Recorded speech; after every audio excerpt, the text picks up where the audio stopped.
আমাদেরকে যে কোনো মূল্যে শিক্ষার উপরে জোর দিতে হবে, শিক্ষা শিক্ষা শিক্ষা। এবং তার ভিতরে তার ভিতরে আমি মনে করি প্রাইমারি শিক্ষার উপরে আমাদেরকে সবচাইতে বেশি জোর দিতে হবে। প্রাইমারি শিক্ষকদের উপরে আমাদের জোর দিতে হবে। কেউ কিছু মনে করবেন না, একটি প্রচলন মনে হয় দেশের মধ্যে আছে, গ্রাম অঞ্চলে বলি শহর অঞ্চলে বলি যেখানে বলি, আমাদের মধ্যে একটি ধারণা আছে পরিবারের যেই ছেলেটি একটু বেকার, যেই ছেলেটি অত ভালো স্টুডেন্ট না, আচ্ছা ঠিক আছে ওই যে প্রাইমারি স্কুলের শিক্ষক নিচ্ছে ওখানে চাকরির ব্যবস্থা একটা করে দাও। এরকম একটি পারসেপশন বা এরকম একটি প্র্যাকটিস আছে বাংলাদেশে। প্রিয় সহকর্মীবৃন্দ, আমি মনে করি প্রাইমারি স্কুলের শিক্ষকটি হওয়া উচিত ওই অঞ্চলের অন্যতম মেধাবী, যে তার হওয়া উচিত প্রাইমারি স্কুলের শিক্ষক। কারণ আজকে যদি প্রাইমারি স্কুলের শিক্ষক একজন মেধাবী ছাত্র বা ছাত্রী হয়ে থাকেন, অর্থাৎ ব্যক্তি হয়ে থাকেন প্রাইমারি স্কুলের শিক্ষক, তাহলে আগামী দিনের যে ভবিষ্যৎ আমাদের সন্তানেরা শুধু পুঁথিগত বিদ্যা না, পুঁথিগত বিদ্যার পাশাপাশি অর্থাৎ একাডেমিক এডুকেশনের পাশেও মৌলিক মূল্যবোধ যে এই বিষয়টিকে নিয়ে আসতে হবে, এই বিষয়টিকে আমাদের ছোট ছোট শিশুদের মধ্যে দিতে হবে, মৌলিক মূল্যবোধ। অনেক ক্ষেত্রেই সমাজের মধ্যে মৌলিক মূল্যবোধের অবক্ষয় ঘটেছে।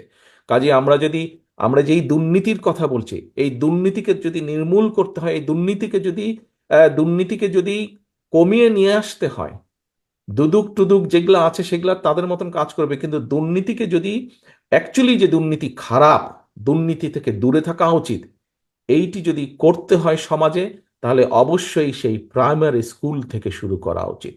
প্রাইমারি শিক্ষকদের উপরে ইনভেস্ট করা উচিত। এই ক্ষেত্রে বাজেটের বরাদ্দ শুধু স্কুল তৈরি করলে হবে না, ওই বিল্ডিং তৈরি করলে হবে না, ইনফ্রাস্ট্রাকচারে না, প্রাইমারি শিক্ষকদের কোয়ালিটি ইমপ্রুভ করার জন্য, তাদেরকে সেই কমফোর্টটা দেওয়ার জন্য। কারণ তাকে যদি চিন্তার মধ্যে থাকতে হয় যে কোনো রকমে ক্লাসটা শেষ করে তাড়াতাড়ি তার ছোট দোকানটাতে গিয়ে বসবে, কারণ না হলে সংসার চলবে না, অথবা খেতে গিয়ে কাজ করতে হবে, তাহলে হবে না।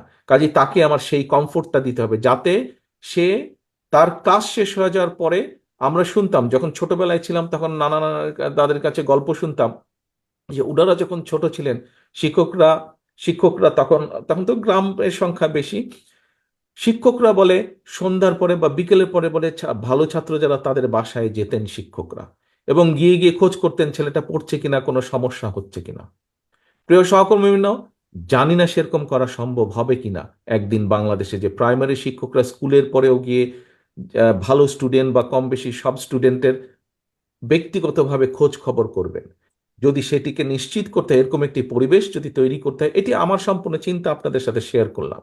যে শিক্ষা আমাদেরকে, প্রাইমারি শিক্ষা, পরের যে শিক্ষাগুলো আছে সেগুলোকে অবশ্যই আমরা ডেভেলপ করব, কিন্তু আমাদেরকে অবশ্যই প্রাইমারির উপরে জোর দিতে হবে। প্রাইমারি শিক্ষা, শিক্ষক, স্টুডেন্ট সবকিছুর উপর জোর দিতে হবে। তাদের শিক্ষার কোয়ালিটি, তাদের কমফোর্ট দিতে হবে শিক্ষকদেরকে, যে তাকে যেন চিন্তা করতে না হয় যে তার এই ক্লাসটি শেষ করে দৌড় দিয়ে গিয়ে দোকানে বসতে হবে অথবা খেতে যেতে হবে কাজ করতে। এই বিষয় থেকে সরিয়ে নিয়ে এসে সম্পূর্ণভাবে যাতে সে মনোনিবেশ করতে পারে শিক্ষার উপরে, তার ছাত্রছাত্রীদের পিছনে।